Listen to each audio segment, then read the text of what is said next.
Hello, nandito tayo sa office ng Pilipinas, bagong party list.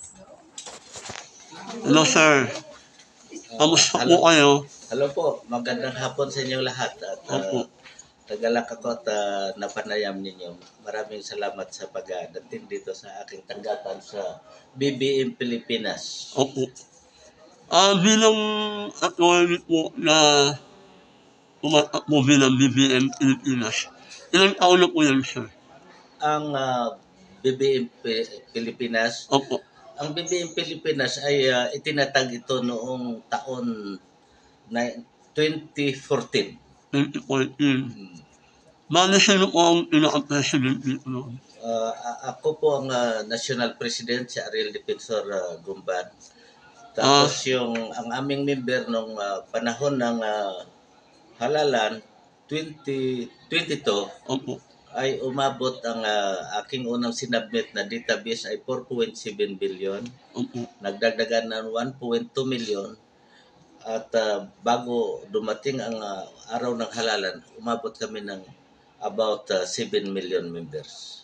Ano na po ang mga nagawa ng BBM Pilipinas? Sa ngayon, ang BBM Pilipinas, ang aming mandato ay tagapag-abot ng mga programa ng pamalaan sa mga kapwa nating mga Pilipino, lalo na sa mga kapuspalad nating mga kababayan. Opo, At kung anong mga magagandang programa ng gobyerno ay aming binababa sa kanila. Tulad ng housing program, opo. mayroon na pa kaming beneficiary na more than 3,000.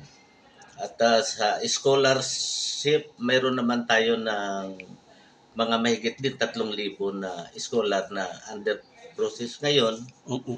At may mga programa rin tayo ng mga long-term livelihood program katulad ng mga bakanting lupa ng pamalaan ng gobyerno ng Pilipinas Oo. ay atin ina-applyan yan sa DNR for long-term livelihood program sa pagtatanim ng fruit-bearing trees at mga high-value crops. Opo. Sa katunayan, meron na tayong 100 hectares na inaayos ngayon sa Kalinga, Ah, sa Tabok City.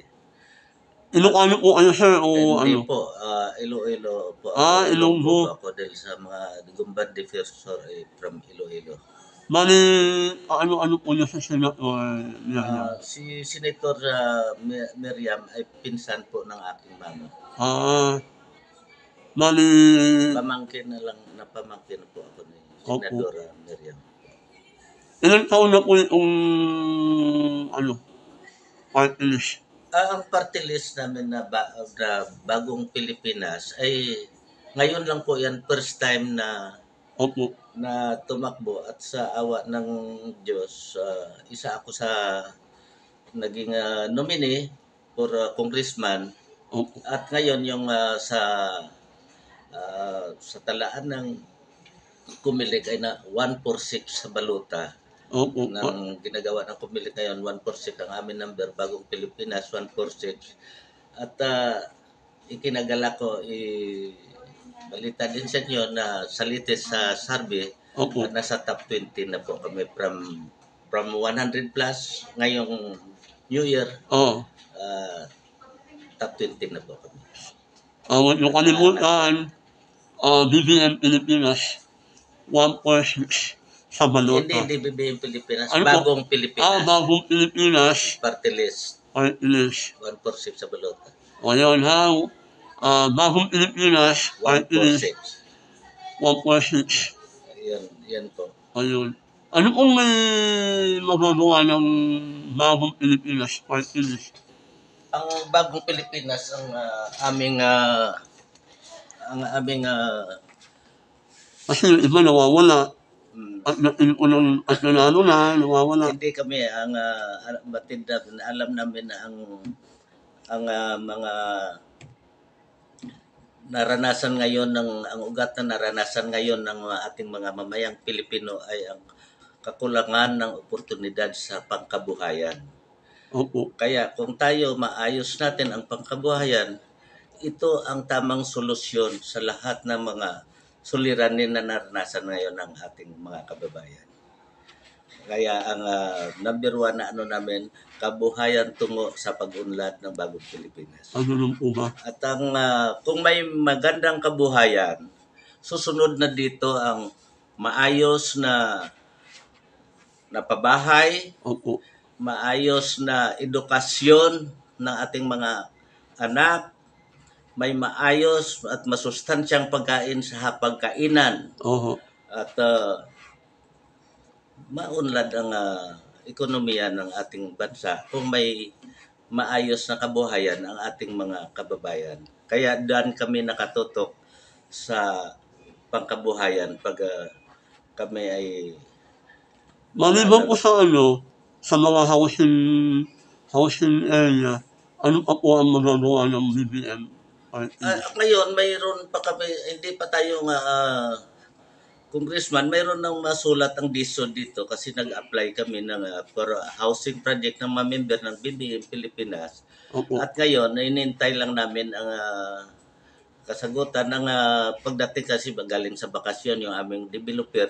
Wala pa dito. Kaya hinihintay na kami ng DSOD dahil may bala kami mayroon kaming target sa Quezon City at sa Muntinlupa. Ano po kung isang kampanyahan? Ang umpisa ng kampanyahan sa February 12. Pero pwede na po makabit ng poster? Pwede na basta Kasi sunod sa alituntunin alituntunin ng Comelec. Meron na po kayong materials? Mayroon na po na pinapagawa namin pero ang umpisa talaga namin ng full blast magkampanya ayon sa Comelec ay February 12.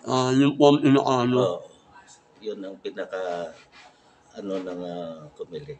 Ayun po, bali first time po ninyo tumakbo bilang congressman. First time po. Itong bagong Pilipinas Party List ay bago lang itong sumali sa Opo. Sa halalan.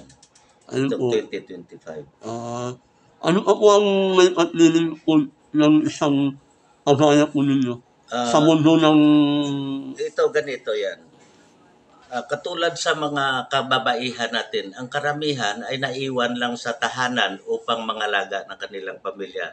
Opo. Pero alam natin na marami rin tayong mga kababaihan na magagaling. Kung mabigyan natin sila ng produktibong oportunidad sa pangkabuhayan, nakatulong na sila sa pamilya at nakatulong din sa pag-unlad ng ating ekonomiya. Opo. Dahil batid naman natin na marami tayong mga kababaihan na magagaling din.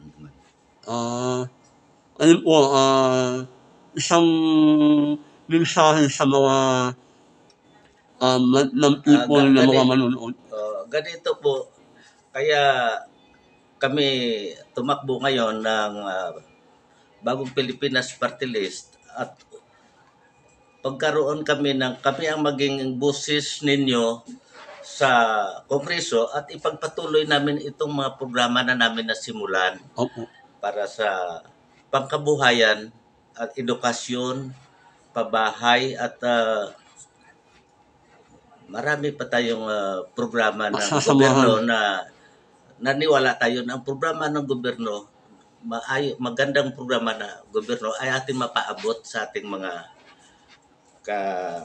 kababayan para walang maiwan, sama-sama tayo sa pag-unlad ng bagong Pilipinas. Yun po. Maraming salamat po, Attorney. Maraming salamat din po. Opo. God bless us all. Thank you. Bagong Pilipinas 146. Salamat po. Bagong Pilipinas Party List 146. Thank you po. Thank you po.